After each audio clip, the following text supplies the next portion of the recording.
Hello everyone, John Frausto at Topspin Tennis. In this masterclass video, I'm going to break down Roger Federer's slice backhand. I'm going to break down some of the checkpoints to look for on this shot and show you why he has so much success with this shot on the tour. Enjoy the video.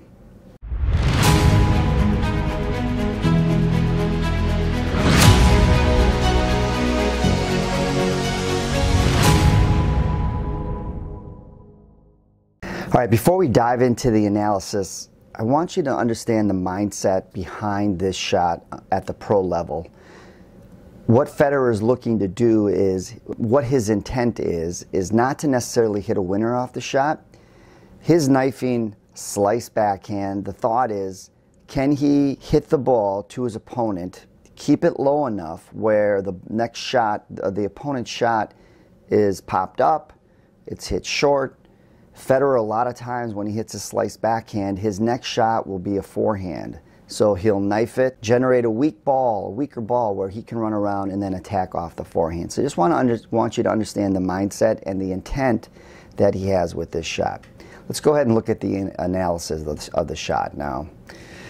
First things first, strong continental grip. Something you want to do, watch he'll transition to that grip immediately. So as soon as he sees the ball, he's going to transition into that grip. The other thing I want you to keep in mind anytime you're hitting a shot, make sure you're nice and relaxed with the grip. When you look at him, he doesn't have a lot of arm tension. The fingers are somewhat spread apart, especially with the index finger. And the intent here is really to just stay relaxed and knife through the ball. Does a nice job here too of using the non-hitting hand to help set that left side of the racket. Gonna reference Chuck Tomlin and John Carpenter here, where they talk about setting the left side, and I'll show you once he does that some of the key checkpoints to look for when doing that. But uses that non-hitting arm to set that racket when he gets into this loading position. So good shoulder turn here as well. Notice how he turns the hips and shoulders to the ball. And then here's this first checkpoint that I really want you to look for here is when he sets this left side here. Notice how the string, this is the contact face. So he's going to hit the ball with that side of the strings. Notice how he's showing them, not to the ball necessarily, but to the court. So if you watch when he does this, he actually takes the hand and he's going to rotate it in this manner, right? So he actually shows the strings and the back of his hand to the court. So by getting in that position and setting this left side, he's going to have a successful slice backhand. So this is a common position that we see a lot of the pros get into. A lot of beginners to intermediate players, they do not set the racket in this position. They actually, instead of going here, they might just turn and keep the racket face kind of square in this position here.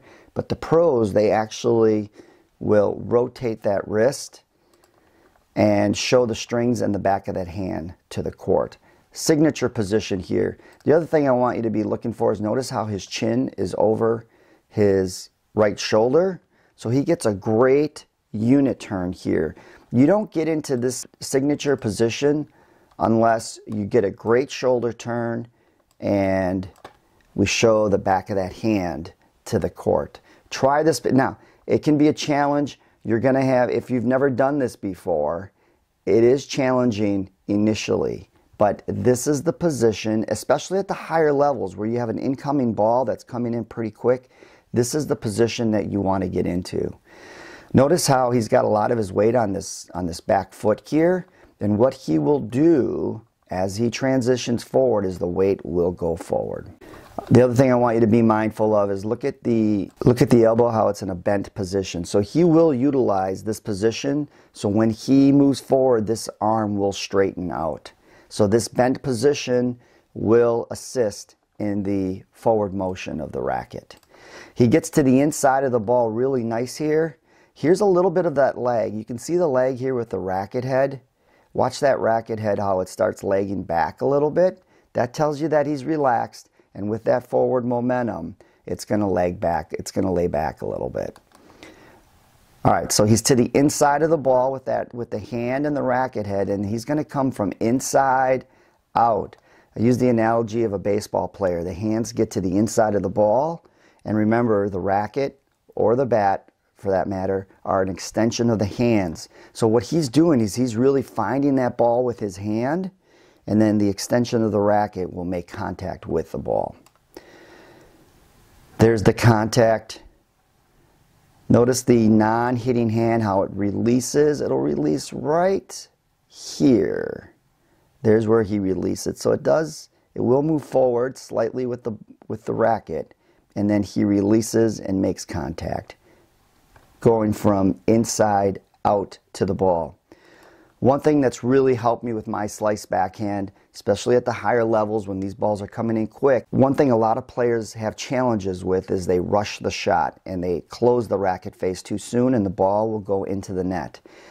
When I'm hitting my slice backhand, when I'm hitting it well and it feels really good, what I think of, if you see the ball here, I almost feel like the ball gets just past my hand and then I accelerate. So if you watch Federer, and I guarantee he feels the same thing. He feels the ball get just past his hand and then he accelerates with the racket head. That's a great timing mechanism when hitting the slice backhand. I highly recommend you trying that. Let that ball get slightly past the hand and then accelerate. And like I said, the racket is an extension of the hand. There. One other thing that I don't know if you've ever thought about this, but the reason why the slice backhand feels easier sometimes than the topspin backhand, or anytime we're hitting topspin, is because our racket head is actually above the ball. What we're doing here is we're utilizing gravity to hit, right? So we get this momentum where we're going from high to low, and by doing that, you utilize gravity and you get this momentum going. The other thing is when the ball is coming in, so I'll do it from the side. When the ball is coming in, let's do it this way. Ball is moving, it's actually coming in. So if we watch the ball end over end here, right? And then when we hit the slice backhand, we actually do not change the spin of the ball, right? So it's moving forward. When we hit, the ball continues to move forward, or it's actually spinning the same way when we hit a slice backhand. Once again, the ball's coming in, and when we hit it, we don't change the spin or the rotation of the ball. Those are two reasons why the slice backhand, in my mind, feels easier. We're utilizing momentum and gravity, and we are not changing the spin of the ball when we hit a slice backhand. Let's go ahead and look at the contact.